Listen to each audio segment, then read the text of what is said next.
Magazines depleted, resupply needed desperately. The ship bringing it just sank. The Robert E. Perry was carrying enough missiles to reload those ships twice over. Without it, the Navy has three options.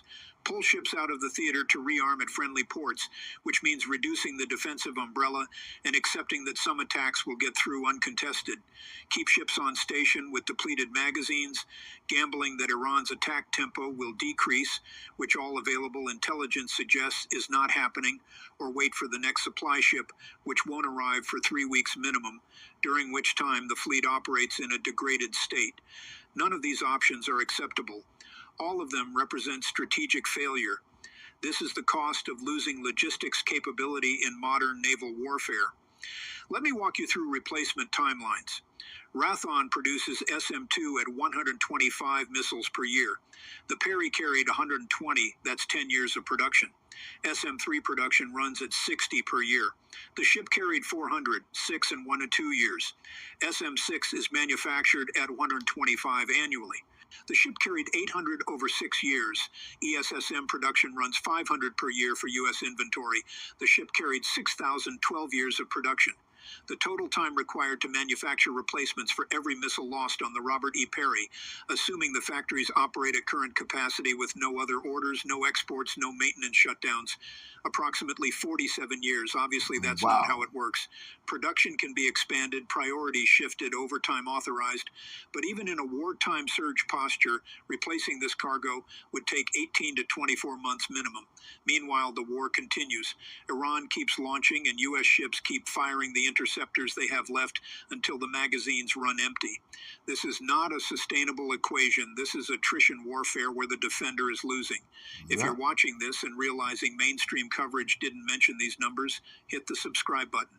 This analysis connecting cargo manifest to production timelines to strategic sustainability doesn't appear in evening news. You're getting it here. Let me give you the cost calculation. The 3C-802 missiles Iran fired cost $1.2 million each, total $3.6 million.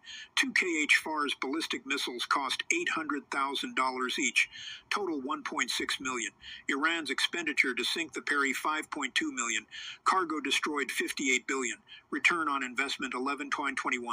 The USS Gidley fired 4 SM-2 interceptors, $9.6 million. 2 SM-3 interceptors, $30 million. Total defensive expenditure, $39.6 million.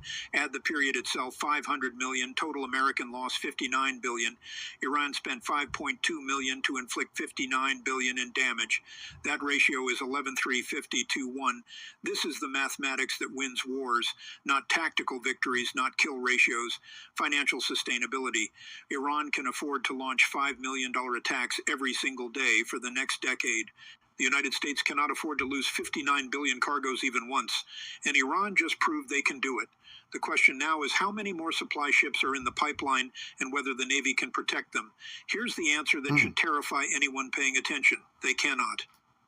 The military seal of command operates 15 Lewis and Clark class dry cargo ships. Not all are deployed simultaneously. Typically 6 to 8 are at sea at any given time. Of those, 2 are currently transiting to or operating in the Middle East theater. Both are carrying interceptor missiles. Both are now confirmed targets. Both have minimal self-defense capability, and both must transit choke points where Iranian coastal missile batteries have engagement envelopes that extend 300 kilometers offshore. The Red Sea, the Gulf of Aden, the Strait of Hormuz. Every one of these waterways is covered by Iranian or Iranian-supplied weapon systems. The U.S. Navy can provide escorts, but as the Robert E. Perry demonstrated, one destroyer cannot intercept saturation attacks. 2 or 3 destroyers could provide better coverage, but that requires pulling them from other missions, which degrades overall fleet capability. And even with heavy escorts, ballistic missiles traveling at Mach 5 are extraordinarily difficult to intercept. The SM-3 has an advertised success rate of 80 to 85% in testing. In combat against maneuvering warheads, that rate drops. You need multiple interceptors per incoming target to achieve high confidence, which means the escorts burn through their own magazines defending the supply ship. And when they run out, they need resupply, which requires another supply ship, which becomes another target. This is the logical loop that breaks the entire system. Let me tell you what the Pentagon says versus what their actions reveal. Official Fifth Fleet statement, the loss of USS Robert E. Perry is a tragic incident. All crew members successfully recovered. We maintain robust defensive capabilities and remain committed to freedom of navigation. Tragic incident. Robust capabilities. Commitment continues. Now watch what the Navy actually does. Within 12 hours, 3 destroyers in the northern Persian Gulf repositioned south to the Arabian Sea. Now operating 600 km from Iranian coast versus 200 previously. USS Baton Amphibious Ready Group scheduled to enter the Persian Gulf, holding position in Gulf of Oman for 6 days, not proceeding. Next supply ship, USNS Richard E. Byrd en route to Red Sea, altered course around Cape of Good Hope, adding 14 days transit time to avoid the Red Sea entirely. These are not actions of a force with robust capabilities. This is a fleet that knows it's vulnerable in pulling back. Repositioning south means more distance from Iranian launch sites, more engagement time, but also more distance from areas the Navy should be defending. Ships in the Arabian Sea cannot intercept missiles targeting Israel or Saudi Arabia. They defend themselves, not the mission. The decision to reroute the birds around Africa is more significant. That ship carries desperately needed resupply. By avoiding the Red Sea, the Navy admits they cannot guarantee safe passage. That admission has strategic implications beyond this war.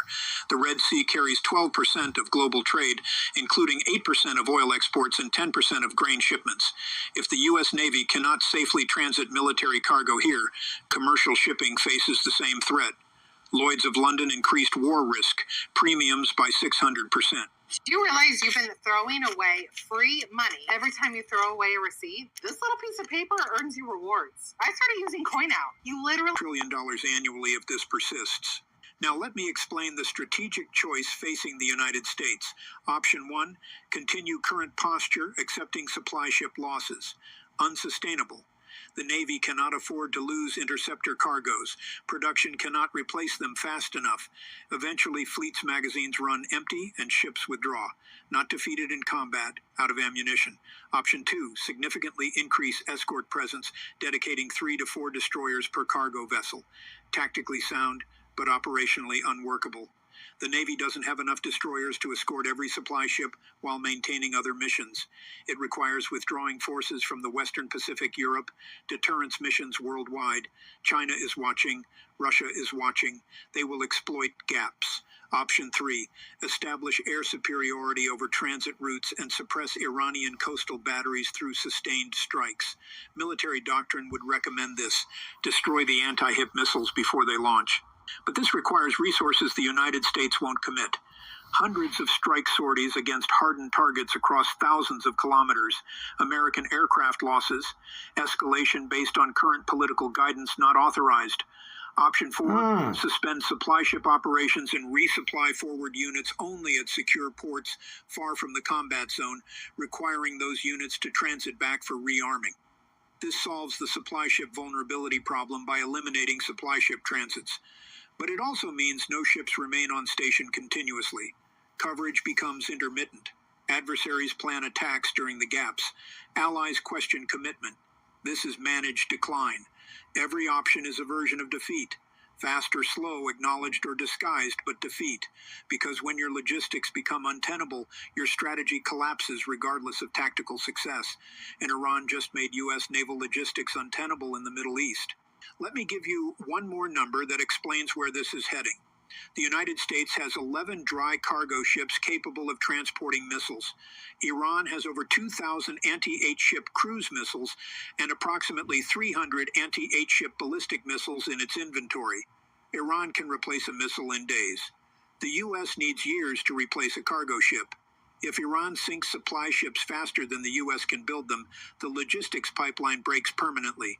We are currently at 1 ship sunk in 3 weeks of high-intensity conflict. Iran's missile inventory remains robust. They are not running out. The attack that sank the Robert E. Perry used 5 missiles total. Iran has hundreds remaining and China is resupplying them.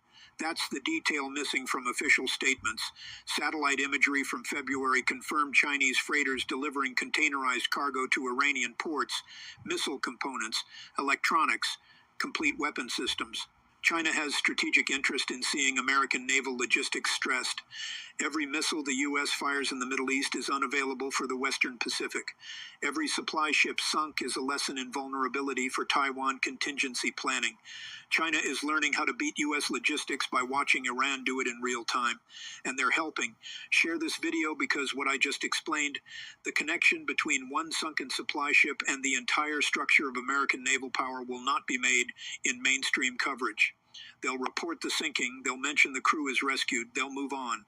They won't explain that 30,000 interceptors at the bottom of the Red Sea means the fleet is operating on borrowed time. They won't calculate the 47 years of production lost. They won't show you the math of sustainability. That's what you're getting here. The USNS Robert E. Peary is gone. 30,000 missiles are gone. 58 billion is gone. And the U.S. Navy is pulling back from waters it has dominated for 80 years. Not because Iranian ships defeated American ships in battle, because Iranian missiles made American logistics impossible. This is what defeat looks like in modern warfare. Not catastrophic, incremental, mathematical. The supply chain breaks before the front line does. And once it breaks, everything built on top of it collapses. We're watching it happen. The question is how long before the people making decisions acknowledge what the operational posture already reveals. The Middle East belongs to whoever can sustain presence.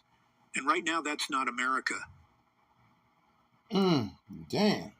Ooh-wee. You effed around. Now you about to find out.